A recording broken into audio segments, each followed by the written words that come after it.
안녕하십니까. 개선을 위한 조직 편성에 대한 강의를 계속하겠습니다. 지난 시간에 두 가지 케이스를 살펴보았습니다. 이제 세 가지 케이스를 더 살펴봅시다. 세 번째 케이스는 페니실린 생산에 관한 사례입니다. 일본 제약회사 내에는 배치 단위로 페니실린을 만들고 있는 자그마한 공장이 있습니다. 그곳의 소장인 나카 씨는 경영진으로부터 생산을 증가시키라는 지시를 받았습니다. 하지만 경영진에서는 자금의 부족으로 공장 설비를 확장시켜 줄 수는 없었습니다. 그리하여 나카 소장은 기존 설비로 생산을 향상시킬 방법을 모색하게 됐습니다. 이렇게 생각해보면 재밌겠군요. 페니실린 생산은 농산물 생산과 마찬가지로 생각하면 됩니다. 배양기에 씨앗을 뿌리고는 수확을 기대하는 겁니다. 그 결과 수율은 0에서부터 시작해서 최적 상태인 100까지 다양한 상태로 수확하게 됩니다. 지금까지의 평균 수율은 30%였습니다. 그러므로 생산을 늘릴 수 있는 방법은 수율을 증가시킬 방법을 찾는 데 있습니다. 제약 생산에서는 배치 단위로 배양 과정상의 모든 데이터를 기록해둡니다. 이러한 기록을 통해 투입 물질의 배양 조건과 제품의 시험 결과를 알 수 있습니다. 나카 소장은 수율이 높을 때와 낮을 때의 배양 조건의 차이를 발견하고자 이 데이터를 분석했습니다. 나카 소장은 높은 수율이 운 좋게 나오는 이유를 밝혀 공정을 개선시켜 나가려 했습니다. 이러한 분석을 근거로 나카 소장은 배양 조건에 대한 새로운 관리 기준을 설정했습니다.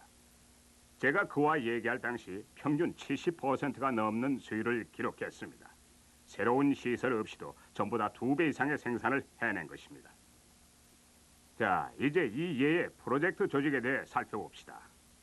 후원회도 없고 엔지니어도 없이 나카 소장 혼자입니다. 그는 공장의 매니저이고 미생물 학자로서의 전문적인 교육을 받았습니다. 게다가 과거의 통계적 분석에 대한 교육도 받았던 경험이 있습니다. 그는 이러한 능력을 최대로 이용해서 향상을 이뤄낼 수 있었습니다. 네 번째는 카페트 원사를 예로 들겠습니다. 카페트의 직주는 모 원사를 가지고 합니다.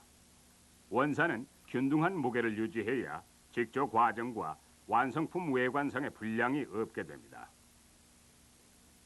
카페트 생산을 위해서는 여러 공정을 거쳐야 하는데 원사 무게는 방적 공정에서 결정됩니다. 방적 공정을 자세히 살펴보면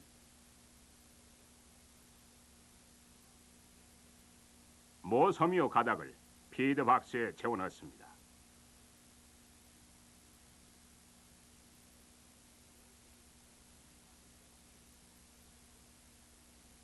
피드 박스는 섬유를 2개의 실린더로 내보냅니다.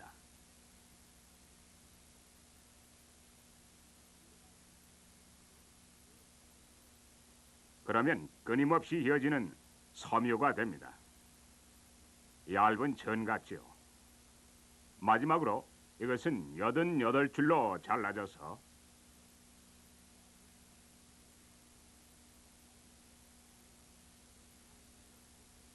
스프레 가마쇠는 방적실로 가져가 실로 짜집니다. 방적 설비는 거대하며 몸체에는 많은 기계 조직이 있습니다.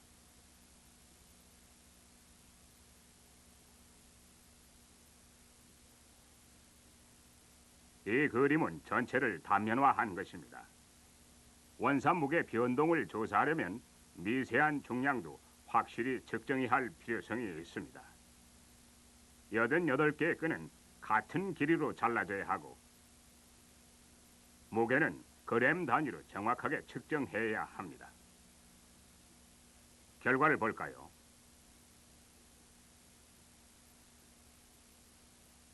수평축을 보면 88개의 끈이 동일하게 얇은 천에 정렬된 것을 알 수 있습니다. 이 수직축은 무게를 나타냅니다. 무게가 중앙에서는 동일하지만 방적 설비 양 끝 쪽으로 점차 떨어지는 것을 알 수 있습니다.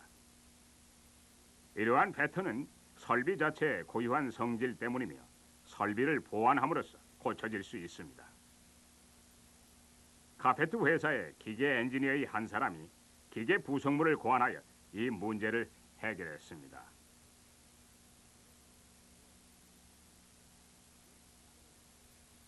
이렇게 해서 원사의 질을 획기적으로 향상시킬 수 있었습니다. 카페트 회사는 이 부속물을 산의 모든 기계에 부착했습니다. 그들은 또한 이 부속물로 특허를 얻었습니다. 기계 발명 특허로 수입을 올리게 됐고 그들의 경쟁 회사에서까지도 이 기계 부속물을 사용하게 됐습니다. 마지막으로 라디오의 루자 넙에 대해 살펴봅시다. 일본의 한 공장에서 자동차용 라디오를 만들고 있는데 마지막 조립 공정의 작업자로 구성된 한 QC 분임조에서 넙이 느슨해지는 것을 줄일 수 있는 방법을 찾기 위한 프로젝트를 수행하고 있었습니다. 라디오에는 두 개의 넙이 있습니다. 한 개는 볼륨을 조정하고 다른 한 개는 주파수를 변화시키는 역할을 합니다. QC 분임조 팀원은 모두 여자고 평균 21세였죠. 디자인은 샤프트에 맞는 플라스틱 너브로 되어 있습니다.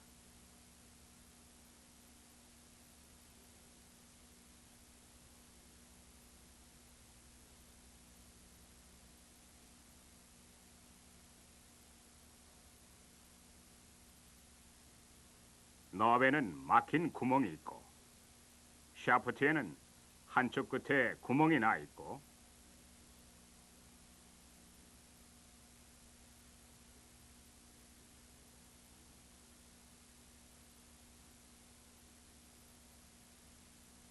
다른 쪽 끝은 실처럼 되어 있습니다.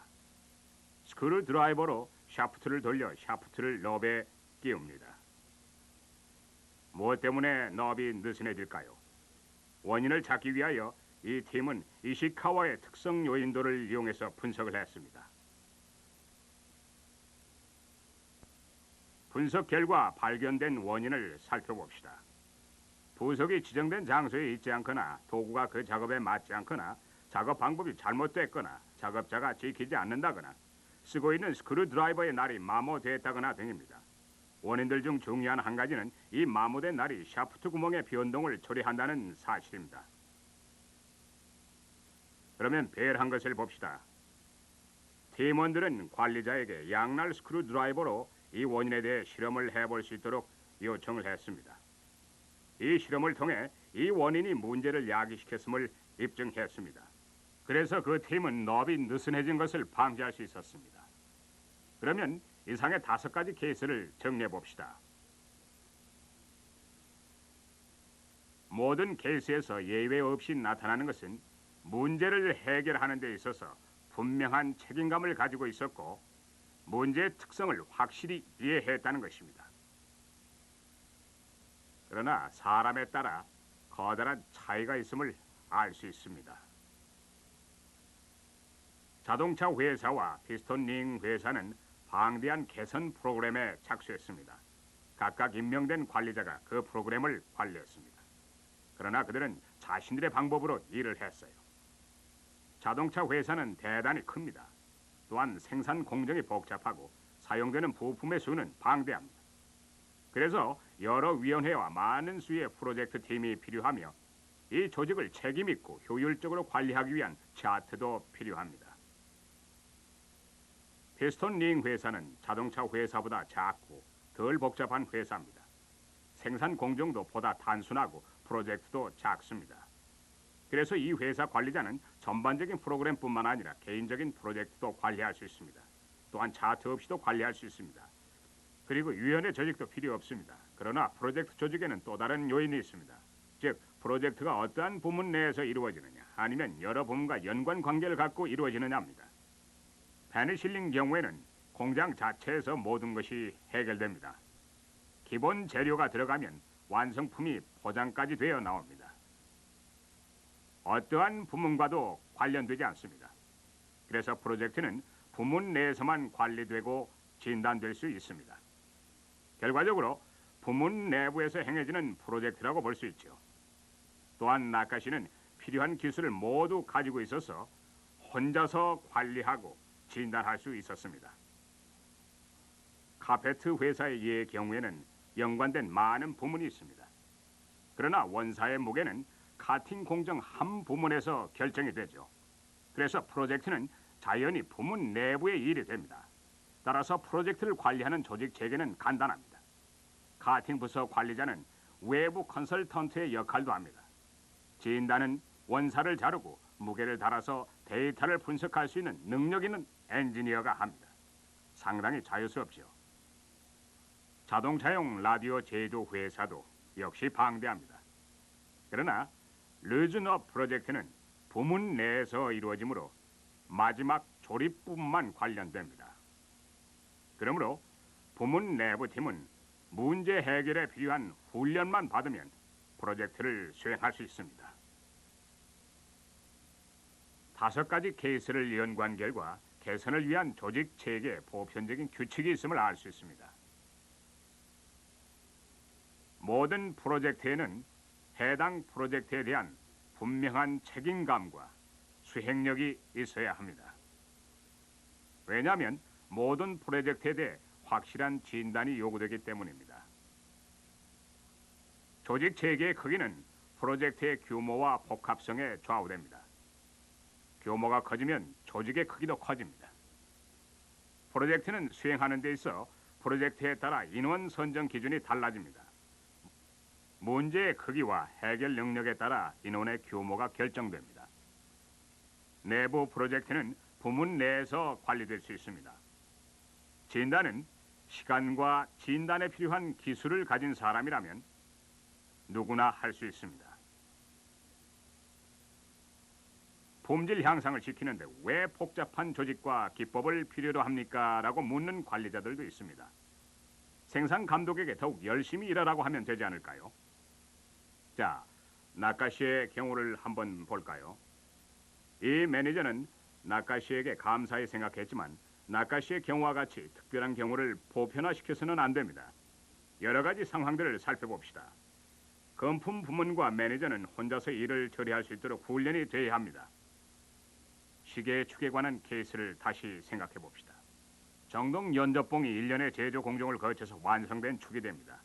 생산 감독은 선반이 공차를 만족시키지 못할 것이라고 생각합니다. 어떻게 이러한 생각에 도달했을까요?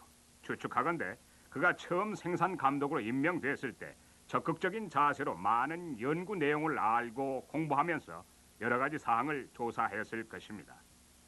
그러나 계속적으로 스크랩은 나왔습니다. 그래서 선반은 공차를 넘기고 있다고 생각했습니다.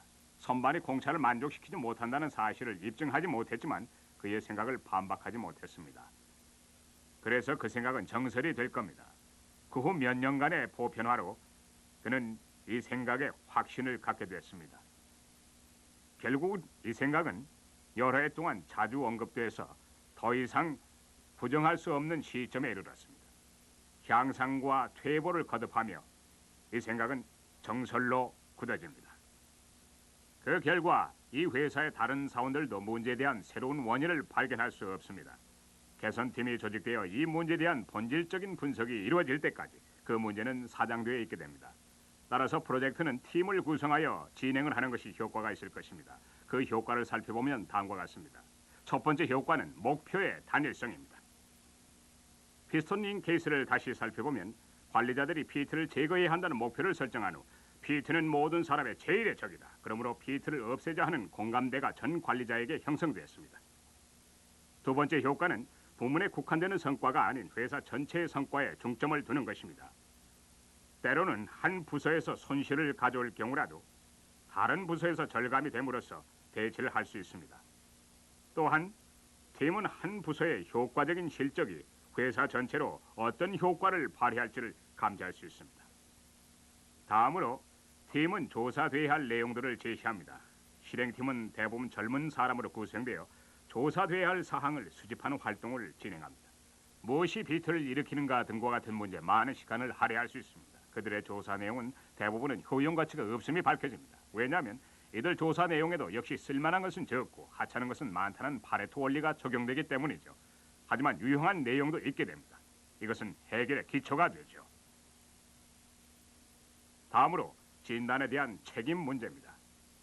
기존의 내용을 분석하는 것은 종종 원인을 밝히기에 충분치 않습니다. 이러한 케이스에서는 주로 자연스럽게 새로운 데이터를 만들어야 합니다. 여러 부서, 사무실, 창고, 서비스 센터 등에서 이러한 연구를 행할 필요가 있습니다. 그러나 이러한 연구는 현장 업무에 직결되게 되어 있습니다. 그래서 라인 작업자의 협력이 필요합니다. 라인 작업자는 도움을 줄 수도 있고 방해자가 될 수도 있습니다. 라인 작업자들이 프로젝트 팀에 속하게 되면 아마도 도움을 주겠죠. 마지막으로 처방을 내는 일입니다. 처방을 실시하는 것은 연구팀원이 아닌 라인 관리자가 할 일입니다. 그러나 자기 부문에서의 수용력 내세의 일입니다. 라인의 관리자들이 팀에 소속되었었다면 회의에 참석해서 이론을 제공하고 다른 내용도 살펴보고 연구 내용도 제시하고 결과를 검토하는 등 전적으로 참여할 것입니다. 개선하기 위한 팀 활동의 결과로 해결에 대한 노력이 보다 적극적이 됩니다. 프로젝트 수행에 있어서의 멤버십은 팀원에 대한 이익에도 관여합니다. 그중 첫째는 그들 분야의 정당성을 보호하는 겁니다. 팀원을 조정하는 데 있어 그들은 무엇이 그들 부문에서 요구에 부응하는지를 토론할 권리가 있습니다. 그리고는 사회적, 개인적 요구가 있습니다. 관리자도 사람이므로 개인적 요구가 있게 마련입니다. 진보하고 싶고 또한 조직에서 동등하게 인정받고 싶고 또한 자존심에 대한 욕구와 타인의 존중도 요구합니다.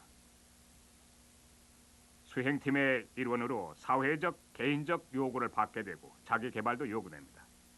팀의 연구 범위는 팀원의 능력 이상이 될 수 있고 그 때문에 연구 과정에 참여하는 것은 자신의 능력 개발의 한 형태일 수가 있습니다. 그것은 새로운 아이디어를 발전시키고 분쟁을 조정하며 전반적 수행을 가능케 해줍니다. 그것은 책임감을 넓히기 위해 좋은 훈련이 될 수 있습니다. 품질 향상 프로그램을 수행하는 것은 또한 프로젝트 팀을 위해 어떠한 체제를 설정하고 지속적인 도움을 필요하게 됩니다. 이러한 도움은 첫째, 공인된 팀을 말합니다. 우리는 자동차 고장 케이스에서 확인했습니다. 그것은 정당성과 의무도 포함합니다. 즉, 고장을 연구하고 감소시키기 위한 기회를 인식하여 고장을 감소시키기 위한 노력을 기울이고 개선안을 제안하고 실행하며 그 결과를 평가하여 알리는 것입니다. 다음으로 수행팀원 선정의 지침입니다. 주된 선정 기준은 프로젝트 팀에 기할 수 있는 능력입니다. 효과적인 기여는 원인을 찾아내고 식별이 정확하고 개선을 행할 수 있는가에 달려 있습니다. 가장 큰 잠재적 실수는 후에 중요한 해결책에 도움을 줄 관리자를 팀에서 빠뜨리는 것입니다. 그러한 실수가 발견되면 재빠르게 그 관리자를 실행팀에 합류시켜야 합니다. 부수적으로 실행팀은 내부 조직과 행동의 규칙이 필요하게 됩니다. 팀 진행은 주로 의장이 회의를 소집하여 진행하고 서기는 의사 일정을 준비하여 기록하고 정보를 알리는 단계로 진행됩니다. 원인의 식별은 전적으로 진단 부분에서 이루어지며 그때마다 그것은 그 부분의 서기를 지적하게 됩니다. 실행팀은 또한 정보를 필요로 하게 되며 이러한 정보가 체계화됩니다. 본질적인 정보에는 회의의 협의 사항과 발생한 것에 대한 상세한 메모, 진단 연구에 대한 결과 등이 포함되어 있습니다. 진행 상황에 대한 보고서에는 미결 항목과 언제, 누구에 의해서 행동이 채택되는지 기록됩니다. 그러면 방대한 프로그램의 체제를 살펴봅시다. 프로젝트를 수행하기 위한 체제가 문제됩니다. 일반적으로 최고 경영층은 프로그램을 총괄할 중앙위원회를 구성합니다. 최고 경영층이 위원회를 결정하고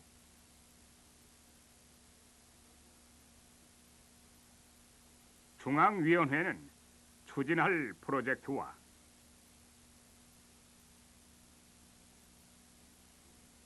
팀원을 선정하여 팀을 조직합니다.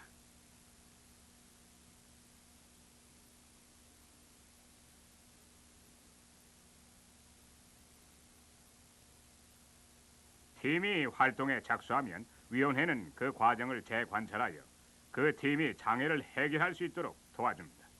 위원회는 최고 경영층과의 대화 내용도 기록합니다. 규모가 큰 프로그램에서는 일반적으로 중간위원회가 구성되어 프로그램의 주요 부분을 수행합니다.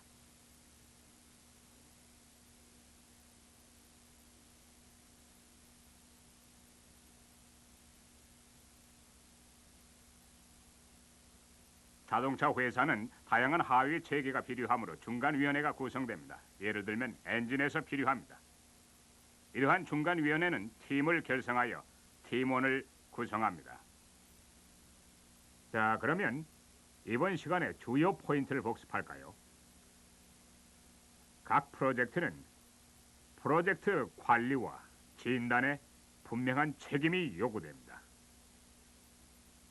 이 임무 수행을 위해 임명된 사람들의 범주는 프로젝트의 사이즈와 주된 문제, 그리고 품질 교육 훈련 여부에 따라 달라질 수 있습니다.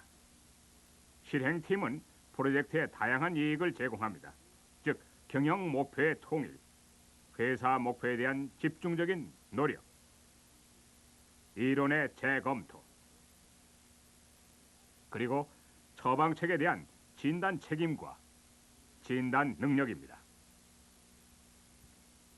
실행팀은 팀원들에게도 이익을 줄 수 있습니다. 그들 분야에서의 권리 보호와 사회적이고 개인적인 만족감, 그리고 자기 개발을 위한 기회 제공 등입니다. 프로젝트 팀의 공헌도는 프로젝트에 기여할 수 있는 능력에 의해 평가되어야 합니다. 유용한 기여는 검토된 문제에 대한 진단적 해결 능력에 놓여 있습니다. 마지막으로 다음 시간 직전까지 효율적인 품질 향상 프로젝트의 추진을 위해 여러분 회사의 경우로 돌아가 봅시다. 자, 이제 그러한 방법들을 검토한 5가지의 케이스에서 사용된 접근과 비교해 봅시다. 어떤 결론에 도달했습니까? 팀이 선택한 프로젝트는 프로젝트 관리 체제를 어떻게 구축할 것인지와 일치시킵시다. 그리고 다음 강의에 대한 교재를 읽어주십시오. 다음 시간에는 개선을 위한 체계를 마치고 진단에 대해 다시 논의합시다. 행운을 빕니다.